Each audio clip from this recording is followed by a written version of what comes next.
iya, mari silakan masuk. Iya, Bu. Ya, silakan duduk. Oh iya, Bariska ya. Iya, Bu. Bariska kelas apa? Saya kelas 7 C. Oh, kelas 7C. Oke. Oke, sebelumnya terima kasih ya Mbak Rizka atas kedatangannya hari ini. Terima kasih karena Mbak Rizka sudah memenuhi panggilan saya. Iya, Bu. Sebelumnya, saya boleh ya bertanya-tanya dulu. Mbak Rizka sudah tahu kenal, Mbak Rizka sudah kenal saya belum ya? Bu Devi, Iya, saya guru apa Mbak Rizka? guru BK, Bu. Iya, betul sekali ya, saya guru BK. Kebetulan memang saya BK-nya Mbak Rizka ya, soalnya ya. Oke, begini Mbak Rizka. Mbak Rizka ini habis pelajarannya siapa? Tadi habis pelajarannya Bu Lydia. Oh, Bu Lydia. Iya. Pelajaran apa ya Bu Lydia? Matematika. Oh, matematika. Gimana habis pelajaran matematika? Lumayan pusing sih, Bu. Oh, pusing ya. Capek nggak kira-kira mikir terus? Ya, lumayan. Tapi bisa ya mengikuti. Insya Allah bisa. Oke, setelah ini pelajaran siapa? Setelah ini pelajarannya Bu Ajeng. Oh, Bu Ajeng. Oke. Karena ini masih jam istirahat ya Mbak Rizka ya. Mohon maaf ini saya mengganggu waktu istirahat Mbak Rizka. Kira-kira Mbak Rizka sudah makan belum ya ini tadi? Belum sih, Bu, cuma nyemil aja. Nyemil aja, tapi sudah kenyang? Sudah aman. Oh, aman ya berarti ya. Bisa nanti kita ngobrol-ngobrol dulu berarti nggak apa-apa ya Mbak Rizka ya. Nggak apa-apa, Bu. Oke gitu. Kan gini ya Mbak Rizka datang ke sini kan pasti sudah tahu ya, karena tadi kan mungkin ada guru yang menyampaikan bahwa Mbak Rizka tadi saya panggil ke ruang BK. Gimana sih perasaan Mbak Rizka ketika saya panggil gitu? Ya, saya terdeg sih, Bu. Oh, Soalnya terdeg ya. kan, ya kalau biasanya kalau masuk ruang BK itu kan ada apa-apa ya. Saya takut kalau misalnya memang saya dipanggil itu karena ya saya juga nggak tahu. Jadi agak deg-degan. Kok overthinking ya? Iya. Maaf ya Mbak Rizka, Nggak jadi apa-apa. membuat Mbak Rizka berpikir yang aneh-aneh gitu, yang tidak-tidak. Oke, gini ya Mbak Rizka, saya ini manggil Mbak Rizka bukan karena suatu permasalahan yang yang buruk bagi Mbak Rizka menurut saya, tapi kedatangan Mbak Rizka kali ini karena saya panggil karena saya mendapatkan suatu informasi bahwa Mbak Rizka sudah mengalami permasalahan mengenai belajar. Mungkin Mbak Rizka sudah lumayan sedikit tahu ya, mungkin sedikit sadar, tapi mungkin ada beberapa hal yang Mbak Rizka tidak memahami kenapa sampai dipanggil cuma gara-gara hal permasalahan sesepele itu.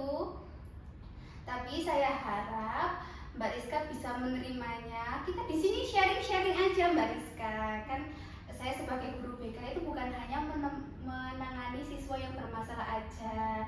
Jadi saya juga ingin membantu permasalahan belajar Mbak Rizka. Kira-kira Mbak Rizka bersedia nggak? Bersedia. Ya beneran ya? Bersedia. Ikhlas ya? Ikhlas. Ya alhamdulillah kalau gitu. Sebenarnya menurut saya ya Mbak Rizka tuh nggak perlu takut karena sebenarnya itu juga banyak teman-teman yang tiba-tiba datang ke ruang BK untuk menceritakan permasalahannya. Bukan hanya tentang masalah belajar, tapi untuk masalah-masalah yang lebih pribadi itu juga nggak masalah loh. Mbak Rizka juga tidak harus menunggu untuk saya panggil dulu baru kesini, itu nggak apa-apa kalau memang Mbak Rizka sukarela ingin datang.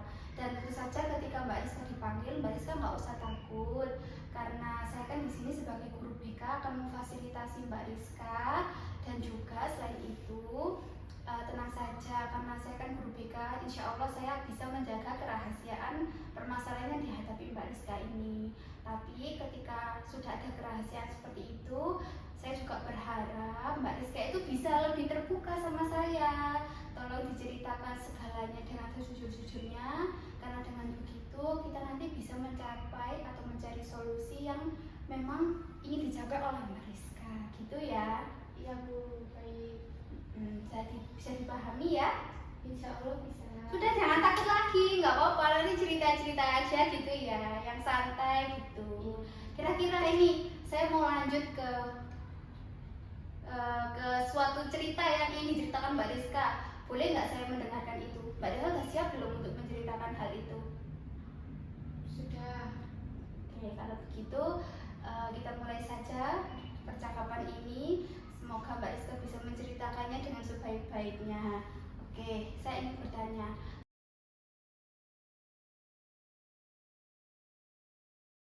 Sebenarnya nih ya, apa sih permasalahan yang Mbak Rizka alami? Kan ini kalau saya dengarkan masalah belajar gitu ya Mbak Rizka, benar? Betul. Oke, saya ingin tahu pemicunya itu apa dan seperti apa sih permasalahan yang Mbak Rizka hadapi ini? Jadi saya tuh merasa kalau saya tuh agak susah manajemen waktu untuk belajar. Karena kan saya bukan tipe orang yang suka belajar juga, tapi saya juga pengen bisa mengelola waktu itu dengan baik untuk belajarnya. Tapi saya tuh lebih suka, bukan lebih suka sih, lebih sering kalau waktu saya itu dipakai untuk main game. Jadi untuk PR dan tugas-tugas sekolah itu banyak yang keteteran gitu. Oh gitu, oke saya konfirmasi dulu ya. Kalau di sekolah nih, kita bicara di sekolah dulu ya, karena tadi sepertinya masalah belajarnya ketika di rumah ya Mbak Rizka. Mbak Rizka lebih ingin bermain gitu nggih. Betul. Oke, kalau di sekolah nih, tapi Mbak Rizka bisa nggak mengikuti jam pelajaran? Kan kalau di sekolah kan HP-nya dikumpulkan ya Mbak Rizka ya. Kira-kira Mbak Rizka tetap bisa mengerjakan tugas dengan seperti biasanya atau ya tetap males-malesan aja gitu? Gimana? Kalau di sekolah itu bisa, karena kan banyak temennya juga. Jadi saya tuh masih ada semangat belajarnya gitu loh. Walaupun kadang kan kita juga bisa main kecil-kecilan sama temen lewat kertas atau apa, jadi nggak harus lewat handphone gitu. Gitu. Berarti kalau di sekolah ya kalau ada gurunya yang mendengarkan ya belajar gitu. Kalau ada tugas ya dikerjakan. Tapi kalau di rumah sudah beda lagi gitu ya. Iya. Oke. Saya sudah mulai tahu nih, mungkin kebiasaan di sekolah sama di rumah agak berbeda gitu ya Mbak Rizka ya. Iya. Oke, berarti kalau gitu Mbak Rizka itu kegiatan belajarnya, oh nggak usah belajar dulu deh, kegiatan Mbak Rizka setelah pulang dari sekolah itu ngapain aja sih biasanya? Saya kalau pulang sekolah itu biasanya kan habis ganti baju, bersih-bersih gitu di kamar, terus rebahan dulu terus main game. Nah terus kalau misalnya ada PR itu kadang ingat, kadang juga nggak lupa nyatet gitu Bu. Jadi saya kadang ketinggalan gitu kalau misalnya ada PR. Berarti Mbak Rizka itu ketika istirahat di rumah itu apa yang dilakukan?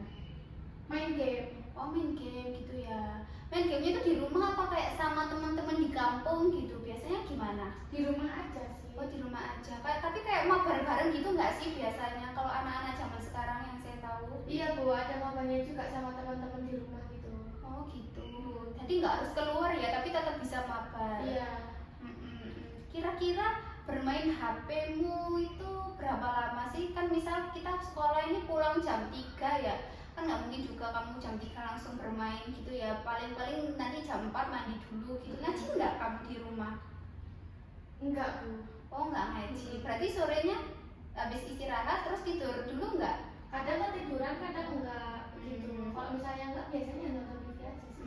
Oh tetap ya, berarti ya sudah nggak ngapa-ngapain gitu. Kalau Iya. pokoknya ada di barang elektronik, kalau nggak di HP ya di TV gitu ya. Iya. Oke. Terus kira-kira nih habis maghrib gitu ya, misal habis maghrib itu Mbak Rizka masih tetap main HP. Itu sampai jam berapa? Main game gitu-gitu? Enggak sadar, biasanya sampai jam 8, 9 terus ngantuk terus ketiduran Bu. Oh gitu ya. Iya. Dan itu terjadi setiap hari? Ya nggak setiap hari tapi sering. Jadi kadang PR-nya banyak yang keteteran, banyak yang juga masih dikerjakan gitu. Tapi kalau misalnya dikerjakan itu juga sebenarnya kurang maksimal. Soalnya biasanya kayak ada yang kurang gitu loh, belum selesai, jadi dilanjutkannya besok gitu. Kadang mau dilanjutkan di rumah tapi sudah males gitu ta Iya. maksudnya. Gitu. Berarti sebenarnya kenapa sih Mbak Rizka itu kalau saya tangkap ini agak males gitu ya belajar di rumah ya. Kenapa? Apakah karena suasana rumahnya nggak enak atau karena apa ya? Memang kecanduan main HP, main game aja gitu. Dulu kan kalau waktu di SD itu kan saya kan masih sering les gitu kan Bu, masih sering les. Terus kalau misalnya ada tugas sekolah, ada PR itu kan masih bisa dikerjakan di tempat les. Nah sekarang kan kalau SMP ini kan saya baru masuk SMP ya Bu. Terus gurunya kan juga ganti-ganti, setiap mata pelajaran itu beda. Iya. Jadi ada saya agak bingung juga gitu loh Bu, kayak banyak tugasnya juga, tugasnya terlalu banyak, dan kalau misalnya saya ngerjakan sendiri itu agak susah karena orang tua dan saya kan nggak punya kakak. Terus orang tua saya tuh kurang bisa bantu soalnya kadang itu kerja, terus pulangnya sore gitu, jadinya agak susah kerjain tugasnya. Kalau dulu kan waktu SD itu kan saya sering les, jadi masih bisa dibantu guru les. Nah SMP ini saya belum les lagi, jadi belum bisa kerjain kerjain PR gitu. Maksudnya susah gitu loh Bu, ada tugas-tugas yang susah yang saya tuh belum bisa kerjain sendiri. Oh gitu, mungkin karena terbiasa ya, kan kalau SD kan memang kayak banyak les-lesan gitu. Kadang juga ada les-lesan yang memang benar-benar membantu mengerjakan tugas ya Mbak Rizka ya. Tapi sekarang Mbak Rizka belum les lagi gitu. Mungkin karena kebiasaan dibantu itu yang membuat Mbak Rizka agaknya kurang bisa menguasai untuk PR-nya sendiri. Iya betul. Lalu kalau di sekolah gimana Mbak Rizka? Apa Mbak Rizka juga melihat punya temennya atau gimana? Ya kalau di sekolah itu biasanya saya kan banyak temennya kan, jadi masih bisa diskusi bareng, masih bisa kerja kelompok gitu, jadi masih sama-sama semangat gitu loh Bu. Kalau di rumah kan udah kena gadget, udah kena HP, terus jadinya ya udah males-malesan gitu. Oke. Sebenarnya Mbak Rizka ini sadar ya kalau punya masalah mengenai manajemen waktu, kayak nggak bisa mengatur waktu belajar. Ya mungkin bisa, cuma karena tidak terbiasa belajar sendirian jadi agak kurang gitu ya.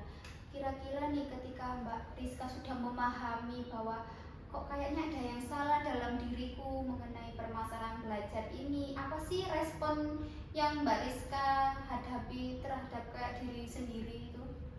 Maksudnya gimana ya Bu? Ya kayak misalnya kan Mbak Rizka ini merasa ya sudah mengalami masalah tidak bisa belajar sendiri, terus Mbak Rizka merasa kayak duh kok aku kayaknya, kok biasanya kan ada ya siswa yang seperti itu, banyak yang mencap dirinya itu sebagai siswa yang nakal, sebagai siswa yang bodoh. Kira-kira ada nggak pikiran seperti itu? Ya sebenarnya ada sih Bu, beberapa kali tuh saya kan kepikiran, apalagi kan saya cewek ya, jadi saya mikirnya tuh kayak kok saya males banget itu kenapa ya. Maksudnya kayak daripada teman-temanku yang lain itu kan ada yang rajin, ada yang pintar, ada yang mesti ranking 1. Nah saya tuh nggak kayak gitu, kok males banget itu kenapa gitu, saya beberapa kali aja. Oh, berarti sempet ya ada respon Mbak Rizka itu membanding-bandingkan diri sendiri dengan teman-temannya yang lain. Apalagi kan Mbak Rizka juga tahu ya sekarang berada di lingkungan sekolah yang luar biasa, jadi mau tidak mau Mbak Rizka juga harus bisa mengimbangi itu. Kalau Mbak Rizka cuma merasa kok aku gini, kok aku gitu, tapi Mbak Rizka nggak ada usahanya juga percuma kan ya. Oke, kalau begitu karena saya sudah tahu respon Mbak Rizka nih ya, kira-kira berarti faktor penyebabnya kan mungkin karena gadget itu ya, kebiasaan main HP, terus akhirnya tidak bisa belajar sendiri dan karena terbiasa dibantu oleh orang lain. Lalu kan Mbak Rizka nih ya sudah merasa bahwa tidak bisa memanajemen waktu belajarnya. Kira-kira apa yang dampak yang sudah pernah Mbak Rizka rasakan selama ini? Ya saya kan keteteran buat ngerjain tugasnya, terus biasanya kalau besok kalau misalnya tugasnya buat besok gitu, terus saya biasanya kalau misalnya mata pelajarannya masih setelah istirahat gitu, itu ngerjakannya pagi-pagi, jadi kayak kepontal-pontal gitu loh Bu. Nah terus kalau misalnya memang pas belum ngerjain, ya saya dimarahin gitu, dapat sanksi dari guru gitu. Berarti ngerjakan pagi-pagi itu di sekolah ya? Iya. Bukan di rumah. Oh begitu. Oke. Kalau begitu berarti sudah pernah ya merasakan sampai dimarahi guru itu ya? Iya. Sudah pernah. Berarti sudah tahu ya bahwa kok kalau aku gini terus dampaknya, kalau gini terus nanti mempengaruhi apa kira-kira? Nilai sih Bu. Iya betul. Kira-kira selama ini nilai Mbak Rizka gimana? Anjlok atau tidak?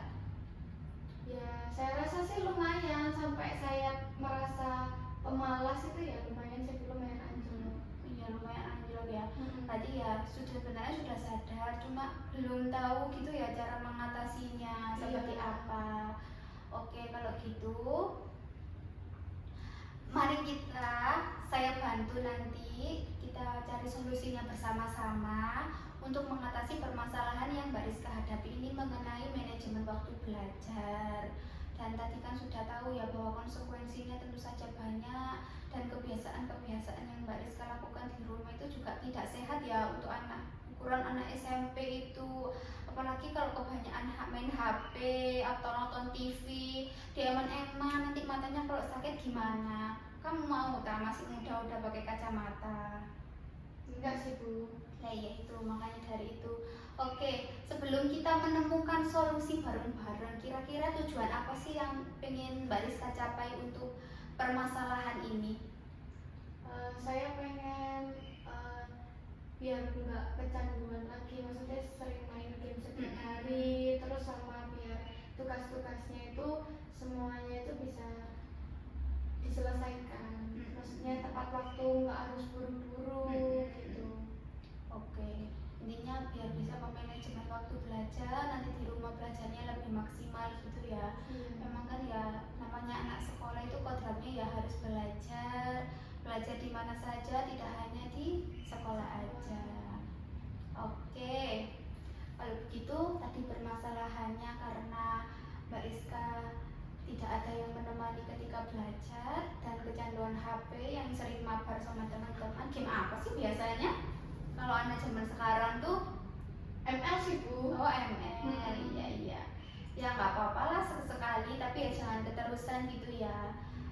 Oke, biasanya kan ada hambatan-hambatan ya ketika menjalani suatu hal yang akan diperbaiki gitu ya. Kira-kira nih, biasanya saya tanya dulu kan, biasanya kalau main game itu berhubungan dengan orang lain juga ya, karena mabar itu ya Mbak Rizka. Kira-kira biasanya itu Mbak Rizka duluan yang mengajak atau temannya dulu? Temen saya dulu. Oh, lebih sering temannya dulu ya.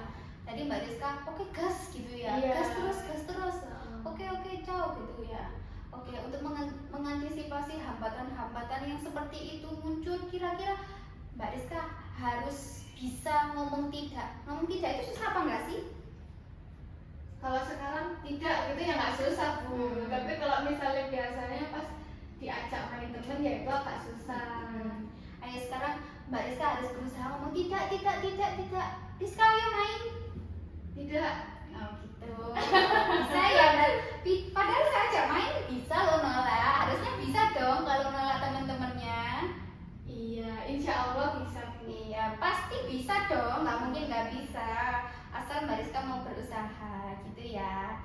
Terus selain itu, apalagi ya hambatan apa ya? Kira-kira Mbak Rizka kalau istirahat pulang, biasanya jangan pas itu dulu deh. Kan dulu SD juga sempat les kan ya? Iya. Kira-kira waktu Mbak Rizka senang belajar atau jam-jam efektif belajarnya Mbak Rizka itu jam berapa?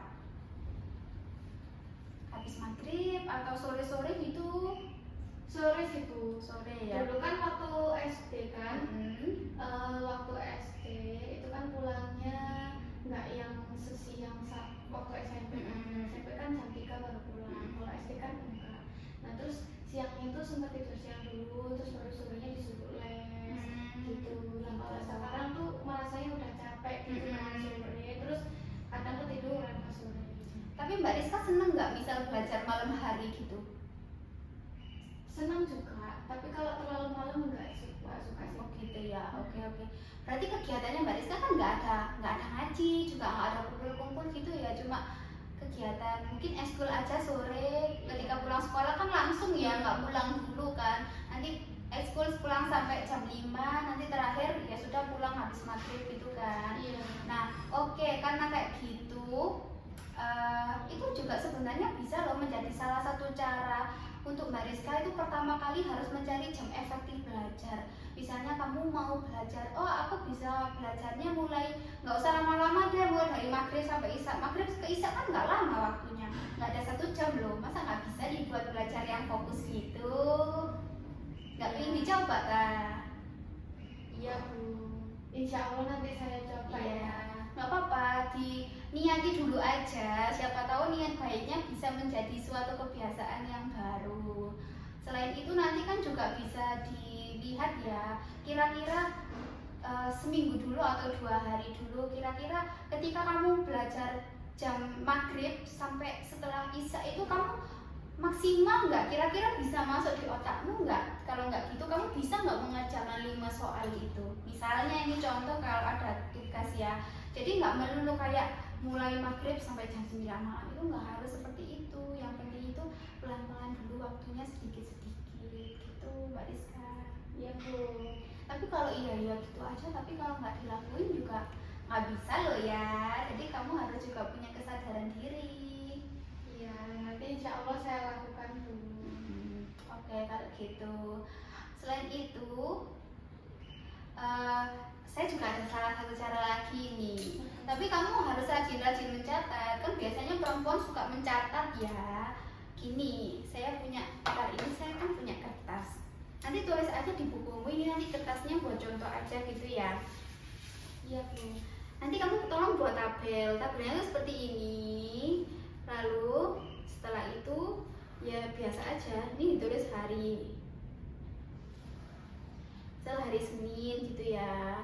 Terus kira-kira nih apa kegiatan belajarmu yang mau dilakukan gitu. Misalnya hari Senin, misal jam 08 malam gitu ya. Coba dulu aja, kalau nggak bisa habis maghrib ya jam berapa gitu, sampai jam segini nanti belajar. Oh karena paginya ada agama, ya sudah agama gitu. Sudah ya, ini yang hari Senin. Lalu setelah itu keberhasilan ini dicentang atau disilam.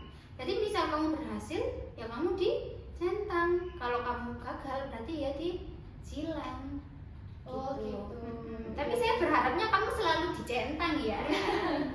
Insya Allah. Nggak apa-apa, dicoba dulu aja. Jadi kalau misalnya kamu nggak sempat mengerjakan ini, membuat kegiatan belajarmu ketika pagi-pagi sebelum berangkat sekolah, kan biasanya mau sekolah kan kayak gedebak-gedebuk gitu ya, kan males kayak nanti terlambat gini-gini. Jadi kamu kerjakan nanti setelah pulang sekolah. Misalnya nanti kamu, oh iya pulang sekolah jam 3, hari ini tadi pelajaran agama, matematika, bahasa Indonesia, yang ada PR misal bahasa Indonesia, jam segini sampai jam segini mengerjakan bahasa Indonesia, nanti sisanya mengerjakan ini gitu aja.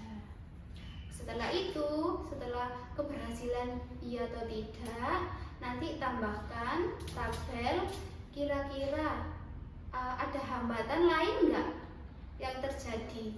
Misal kamu tadi milih silang ya, kira-kira hambatannya tidak jadi karena ketiduran, gak apa-apa, tulis aja sejujur-jujurnya. Dan kamu menulis ini aja itu sudah bagus, karena setidaknya kamu punya motivasi untuk menulis dan berpikir, oh nanti aku mau ini.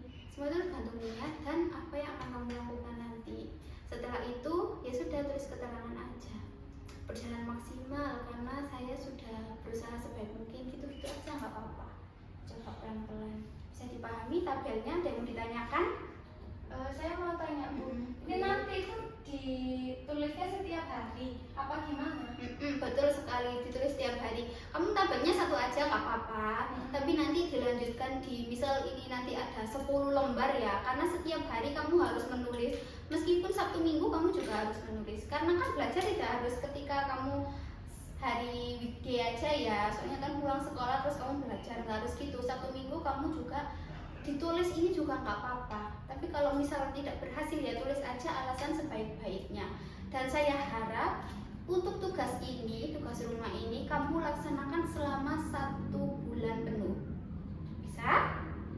Insya Allah bisa. Harus bisa dong, kan kamu juga mau berusaha untuk lebih baik lagi kan ya, biar nilainya nggak tambah anjlok gitu. Oke, nanti setelahnya setiap bulannya kamu harus menyetorkan catatan ini ke saya, biar saya bisa mengevaluasinya, biar saya bisa melihat perubahan, kira-kira ada kenaikan nggak dari apa yang telah kamu lakukan selama ini. Kamu keberatan nggak? Enggak. Oke. Misalnya ada yang mau ditanyakan mengenai ini, kalau sekarang terlewat boleh ditanyakan melalui WA kok, nggak apa-apa, santai aja. Nanti dibawa aja kertasnya, ini buat contoh. Nanti kamu bikin tabelnya sendiri. Mau di kertas boleh atau mau di buku juga boleh. Kamu lebih suka di mana? Kalau mau ngetik juga boleh, tapi nanti takutnya malah kesusahan kamunya. Yang pokoknya dirasa menggunakan media yang paling gampang aja. Yang penting apa? Yang penting niatmu untuk bisa berubah, belajar lebih baik lagi. Gitu. Yang mau ditanyakan mengenai percakapan kita dari awal sampai akhir ini tadi? Kayaknya sudah Bu. Sudah cukup. Sudah puas ya? Puas. Apakah kamu merasa bahwa aduh aku nggak suka diginikan gitu, ada merasa yang mengganjal enggak? Enggak Bu. Ya berarti kamu insya Allah harus legowo gitu ya. Iya. Oke, semoga nanti kamu bisa secara konsisten melakukan ini semua, soalnya kan juga demi kebaikan kamu ya. Nanti semoga kamu juga kedepannya biar enak gitu loh, nanti kalau kamu mau masuk ke SMA atau ke SMK favoritmu, biar gampang kalau nilaimu naik terus kan enak gitu. Terus untuk tugas ini apa ya, berarti sudah cukup semua ya? Sudah nggak ada yang mau ditanyakan? Sudah dipahami. Nanti tuliskan, ini nggak harus satu baris gini aja. Misal kalau satu hari ada beberapa kegiatan, nggak apa-apa ditulis aja. Oh. Terus kalau misalnya, maaf ya Bu, saya tanya lagi. Kalau misalnya di hari itu nggak ada hambatan, berarti terus nggak ada? Iya, nggak ada hambatan. Misal tidak ada hambatan, terus saja semua berjalan lancar gitu aja. Terus oke. Sudah cukup? Tidak ada yang mau ditanyakan lagi? Sudah Bu. Oke, kalau begitu saya akan mengakhiri pertemuan kita hari ini, karena saya rasa juga Mbak Rizka ketika sudah dipanggil di sini nih sudah memiliki kesadaran diri ya untuk berusaha berubah menjadi pribadi yang lebih baik lagi, khususnya dalam hal belajar. Dan Mbak Rizka nggak boleh sampai ketinggalan sama teman-temannya ya, apalagi perkara nilai. Jadi saya harap Mbak Rizka tanpa bantuan orang lain pun harus bisa mandiri dalam hal belajar. Oke, pertemuan hari ini menurut saya sudah lumayan. Pokoknya intinya ya, apa Mbak Rizka intinya? Konsisten. Dan apa tadi kita yang bicarakan selama ini topiknya? Tentang manajemen waktu belajar. Betul sekali, manajemen waktu belajar yang harus dikonsistenkan gitu ya. Jadi kesimpulan hari ini ya Mbak Rizka. Oke, saya rasa juga sudah cukup karena Mbak Rizka juga sudah tidak ada yang mau ditanyakan lagi. Satu pertanyaan lagi. Perasaan Mbak Rizka gimana setelah kita melakukan pembicaraan yang sangat panjang? Ketika Mbak Rizka sudah saya berikan tugas rumah ini, gimana perasaannya?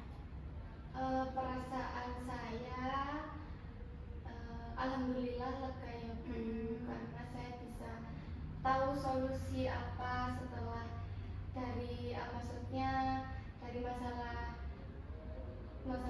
waktu, tentang tugas gitu kan, saya juga bisa cerita, terus jadi saya punya solusi juga gitu. Oke, alhamdulillah kalau Mbak Rizka merasa terbantu oleh pertemuan kita hari ini. Untuk tindak lanjutnya kita evaluasikan ini dulu, dan untuk selanjutnya kita lihat dulu perkembangan Mbak Rizka selanjutnya seperti apa. Dan semoga semua yang dilakukan Mbak Rizka ini tidak hanya bertahan di rumah, tapi harus dipertahankan juga di sekolah. Karena kan kita juga harus membangun citra yang baik ya Mbak Rizka di sekolah. Jadi Mbak Rizka juga jangan malas-malasan belajar. Oke, Iya Bu. Menurut saya sudah cukup juga pertemuan kali ini. Sekian, terima kasih. Mohon maaf apabila ada kesalahan kata atau perbuatan yang saya ucapkan atau lakukan kepada Mbak Rizka. Saya akhiri. Terima kasih Mbak Rizka. Makasih ya Bu. Ini saya bawa ya. Iya, Bu. silakan dibawa aja buat contoh gitu ya. Terima kasih. Iya, sama-sama. Terus saya lupa tadi nggak salin. Iya, nggak apa-apa. Hati-hati ya.